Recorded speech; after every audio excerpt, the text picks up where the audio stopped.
नव वर्ष की एक बार पुनः ढेरों शुभकामनाएं। हम बात करेंगे प्रधानमंत्री नरेंद्र मोदी के मेरठ दौरे की।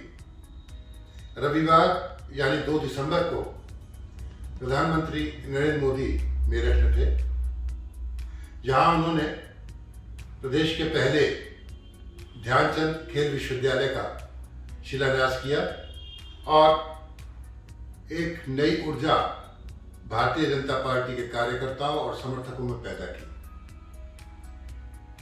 सवाल यह है कि क्या अभी भी बाजी पलटने का मादा रखते हैं मोदी? तो जवाब है यस, वो गेम चेंजर है। कभी भी हारी हुई बाजी को पलट सकते हैं। इस समय जो सर्वे आ रहे हैं वो निरंतर भारतीय जनता पार्टी के ग्राफ को नीचे गिरता हुआ दिखा रहे हैं और कहीं समाजवादी पार्टी के ग्राफ को धीरे धीरे बढ़ता हुआ दिखा रहे हैं।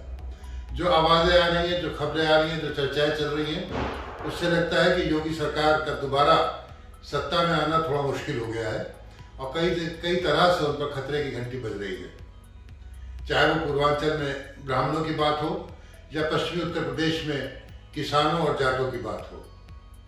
अब इन सबको कैसे साधा जाए, इसके लिए प्रधानमंत्री नरेंद्र मोदी खुद कमर कसकर मैदान में उतरे हुए हैं।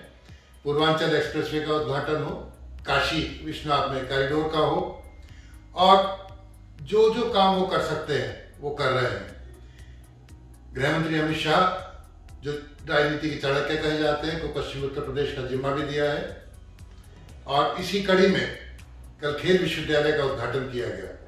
ये मात्र एक छोटी सी खबर लगती है खेल विश्वविद्यालय का उद्घाटन, पर जिस तरह से प्रधानमंत्री नरेंद्र मोदी आए, उन्होंने एक बात साबित कर दी कि उनके जैसा होमवर्क करके कोई नेता नहीं आ सकता।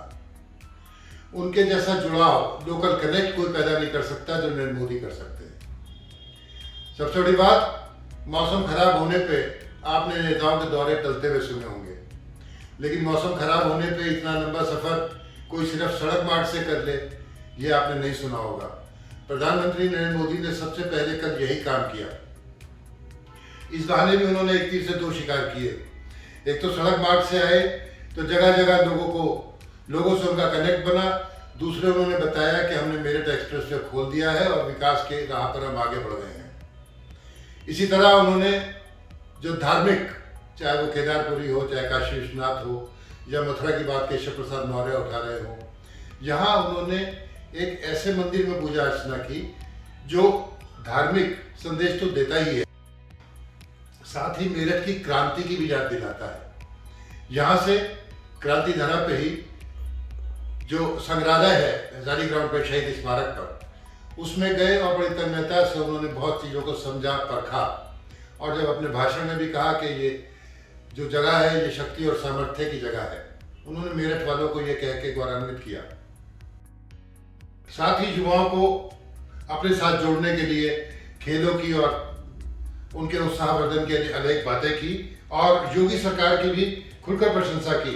उन्होंने कहा पहले यहाँ पे माफिया अपराधी खेल खेलते थे, अब योगी उन्हें जेल खिला रहे हैं। ऐसा कह के उन्होंने फिर से ध्रुवीकरण की बात की। उन्होंने हिंदू मुस्लिम की कई बात नहीं की, लेकिन सोतीगंज का जो पूरे देश में कुख्यात था, सोतीगंज चोरी की गाड़ियां काटने के लिए, उसका नाम लिया और कहा कि उसका गेम एंड हो गया है। इस तरह उन्होंने किसानों की बात पे कहा कि गन्ना किसानों को जितना भुगतान योगी सरकार के कार्यकाल में पिछले 2 सालों में हुआ वो कभी नहीं हुआ। उन्होंने यहाँ की नर्स पे हाथ रखा। वो इतना होमवर्क करके आए थे कि एक एक बात को जानते थे।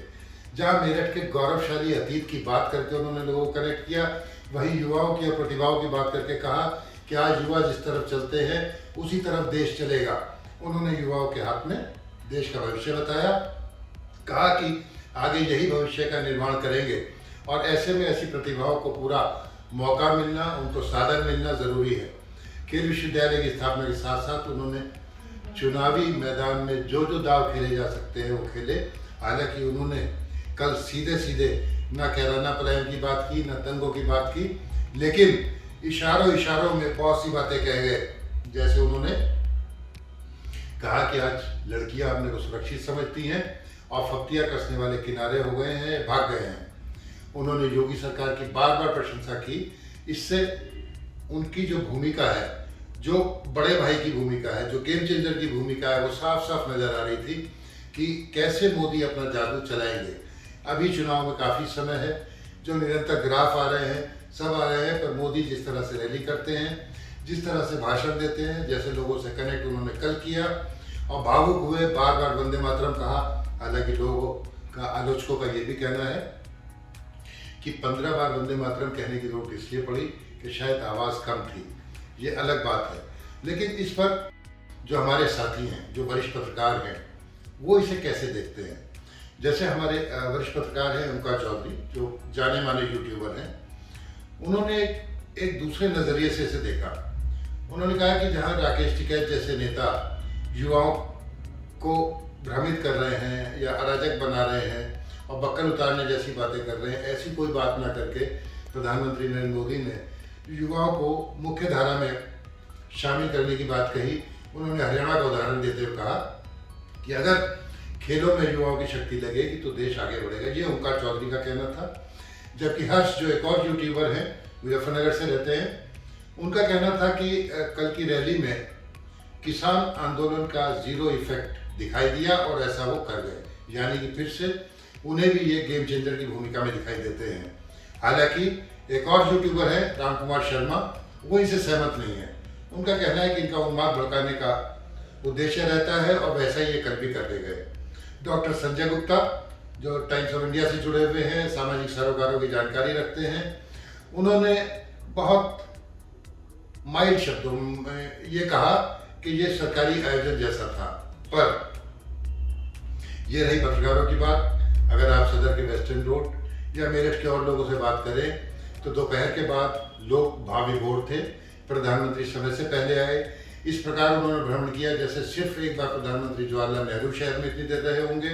कार से आना और कार से दिल्ली लौट जाना, ये प्रधानमंत्री के कुछ ऐसे काम हैं जो लोगों के दिलों में उतर जाते हैं और लोग उन्हें याद रखते हैं। तो हो सकता है कि मोदी ने बाजी पलटने की तैयारी कर ली है और वो इसी प्रकार की सभाएं हर एक जगह आगे करेंगे। आपको मानना होगा कि जितना होमवर्क वो करके आते हैं, शायद ही कोई दूसरा नेता करके आता हो। इसलिए अभी कोई भी भविष्यवाणी करनी गलत होगी और मोदी बाजी पलट सकते हैं। वो गेम चेंजर है। शायद हमें आगे भी ऐसा देखने को मिले। ये विपक्षी दलों के लिए, जो अपनी जीत को बहुत आसान माने बैठे हैं, खतरे की घंटी है। आपको एक सूचना और दे दें। अच्छी सूचना ये है कि आज से बच्चों का टीकाकरण शुरू हो गया है। अब चुनाव से पहले अब कुछ ही दिन है, 5 तारीख को चुनाव आयोग फिर से बताएगा कि चुनाव की तारीखें क्या होंगी। देखते हैं कि कोरोना की सुनामी आगे रहेगी या हमारे मतदाताओं की दृढ़ इच्छा शक्ति के वो मतदान में हिस्सा लें। एक और जानकारी आपको चलते चलते दे दें कि लखीमपुर खीरी कांड में चार्जशीट दाखिल हो गई है और गृह राज्य मंत्री अजय मिश्रा टेनी के बेटे आशीष मिश्रा को पुलिस ने मुख्य आरोपी माना है। 5000 पन्नों की चार्जशीट में यह भी माना गया है कि फायरिंग उसकी पिस्तौल से हुई थी। धन्यवाद, नमस्कार।